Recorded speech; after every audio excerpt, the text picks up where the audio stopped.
बिस्मिल्लाहिर्रहमानिर्रहीम। Welcome back to my channel. मैं उम्मीद करता हूं कि आप बिल्कुल खैरियत से होंगे। अल्लाह ताला आपको और मुझे ढेरों खुशियों से नवाजे। सबसे पहले मैं उन लोगों का शुक्रिया अदा करूंगा जो मुझे पर्सनल पे आके मुझे कहते थे कि आपकी अभी तक वीडियो नहीं आई है, खैरियत है। तो मैं उनको फिर रिप्लाई करता था कि टाइम नहीं मिल रहा, जिसकी वजह से मैं वीडियो अपलोड नहीं कर रहा। उनका मैं बहुत शुक्रगुजार हूँ जो बैक एंड पे मेरे जो है ना मुझसे इन्फॉर्मेशन लेते रहे।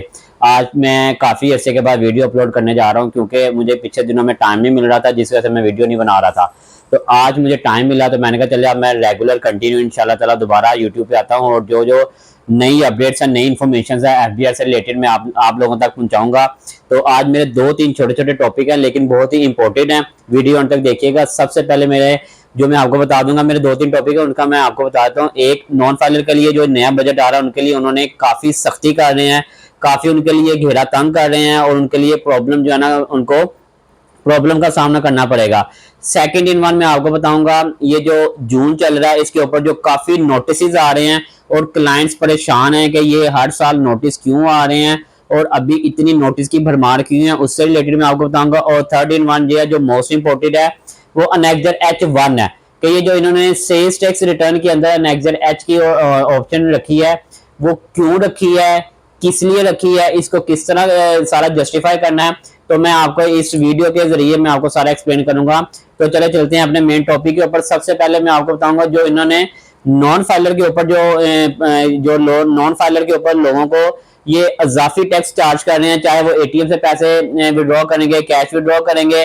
उसके बाद ये अगर कैश के ऊपर ये कोई चीजें परचेज करेंगे तो उसके ऊपर 2% इनको एक्स्ट्रा चार्ज करने का सोच रहे हैं ये लोग, बजट में आ रहे हैं। काफी जो नॉन फाइलर के लिए ना वो उनके लिए समझ ले के काफी कुछ जो है ना वो टफ हो जाएगा, उनको फाइलर बनना ही पड़ेगा कि वो उनके लिए इतनी प्रॉब्लम्स क्रिएट कर देंगे कि वो ना चाहते हुए भी वो जो है ना फाइलर बनेंगे। तो अब सेकंड टॉपिक जो है कि अब मैं आपको ये भी बता दूं कि ये देखिए ये चल रहा है मई जून, यानी कि जून चल रहा है। तो जून के अंदर जो है ना इन क्लोजिंग होती है, ठीक है ना। हमारी क्लोजिंग जो नॉर्मल इंसान होता है उनकी तो नवंबर दिसंबर होगी I think so, but officially जो है ना वो 30 जून 2025 जैसे आ रहा है, ये क्लोजिंग चल रही है। तो इट्स मीन कि जितने जो टाइम बाद होने वाले केसेस है ना, लाइक जैसे 2019 है, क्योंकि 6 साल बाद केस टाइम बाद हो जाता है।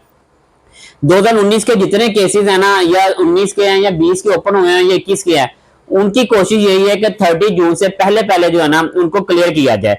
क्लियर से मीन्स ये है कि जितनी रिकवरी हो सकती है हम रेवेन्यू जनरेट करें और गवर्नमेंट के जो है ना ज्यादा से ज्यादा रेवेन्यू जनरेट करके दे। और जो 161 है 44 चार्ट के नोटिस आ रहे हैं वो तो समझ लें कि हर साल आने ही आने होते हैं। जैसे कि इंपोर्टर्स को आते हैं और शालम में काफी लोगों को आए हुए हैं 161, उनको उनके अगेंस्ट वो कहते हैं कि जी आपने जहां जहां विड्रॉल किया उसकी डिटेल्स हमें शेयर करें, प्रोवाइड करें, उसके अकॉर्डिंग हम जो है ना आपको जो है ना ऑर्डर कर दें।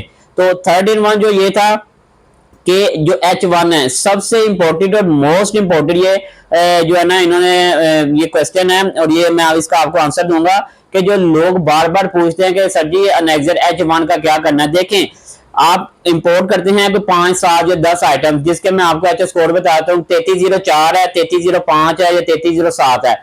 वो कहते हैं कि आपने हर महीने जितनी जितनी सेल करनी है उसके अकॉर्डिंग आपने हर प्रोडक्ट का, जैसे 3305 है या 3307 है या 3308 है, आपने उसके अकॉर्डिंग जो है ना उन सब की जो जितनी आपकी प्रोडक्ट्स है ना उसका आपने स्टॉक को मेंटेन करना है। उस H1 के अकॉर्डिंग आपने आपने अपना जो आपका फिजिकल स्टॉक होगा आपने उसके अकॉर्डिंग उस पर एंटर करना है, मेंशन करना है कि ये वाला जो एचएस कोड है इसका इतना मैंने मेरा पास पड़ा हुआ था, इतना मैंने इस माह में सेल किया है और बाकी मेरे गोडाउन में इतना पड़ा हुआ है। ये एफबीआई ने H1 निकालने का मकसद यही है कि साथ साथ स्टॉक को मेंटेन किया जाए और हमें पता लगे कि जो आप इंपोर्ट कर रहे हैं आपके पास इतना पड़ा हुआ है बेच के, तो बाकी कितना आपके पास रह गया, फिर उसकी क्वांटिटी उसकी वैल्यू। ये H1 काफी इंतहाई टफ किस्म का उन्होंने ये किया कि ये इतना इजी नहीं है, ये बहुत टफ है। तो इसलिए ये H1 उन्होंने लाजमी करार दे रही है। और जो H1 नहीं फाइल कर रहे उनके लिए ऐसा होगा कि वो 2 माह बाद 3 माह बाद वो आपकी जो रिटर्न है ना उसको इनवैलिड करार दे देंगे, आपको पीछे से सस्पेंड कर देंगे या आपकी रिटर्न जो है ना वो उसको इनवैलिड कर देंगे कि आप दोबारा इसको अपनी अनेक्जर H1 के साथ ना दोबारा अपनी रिटर्न को सबमिट करें। तो ये काफी जो है ना ये इतना इजी नहीं है, ये बहुत टफ है और बहुत से लोगों को तो समझ भी नहीं आ रहा कि इसको हमने कैसे मैनेज करना है, कैसे इसको जो है ना हमने अपने रिटर्न को फाइल करना है, जिसकी वजह से लोग बहुत परेशान है। आई थिंक सो कि इस हवाले से एफबीआर को सोचना चाहिए कि यह नेक्सर H1 इतना ईजी नहीं है कि इसका अल्टरनेटिव है, इसको हमने आसान कैसे लेके आना है। तो आज की मेरी ये वीडियो थी। आपने जो है ना, आपको यही कहूंगा कि आगे आ रही है ईद, आपने अच्छे से कुर्बानी करनी है और अच्छे से अपनी फैमिली के साथ गोश्त को एंजॉय करना है। अब मिलेंगे इंशाल्लाह ताला ईद के बाद। मैं आपको जो है ना, जो मेरी सेकंड वीडियो आएगी उसके बाद, वो आएगी ईद के बाद इंशाल्लाह ताला। जो भी नई अपडेट्स होगी, नई अमेंडमेंट्स होगी, तो इंशाल्लाह ताला मैं आपको ईद के बाद जो है ना ट्यूसडे या वेडनेसडे को वीडियो अपलोड करूंगा। जो भी इसकी अमेंडमेंट्स आई होगी मैं आप तक, आप लोगों तक शेयर करूंगा। अब तक के लिए मुझे इजाजत है। इंशाल्लाह ताला मिलेंगे नेक्स्ट वीडियो पे नए टॉपिक के साथ, नई वीडियो के साथ। Thanks for watching. Allah Hafiz.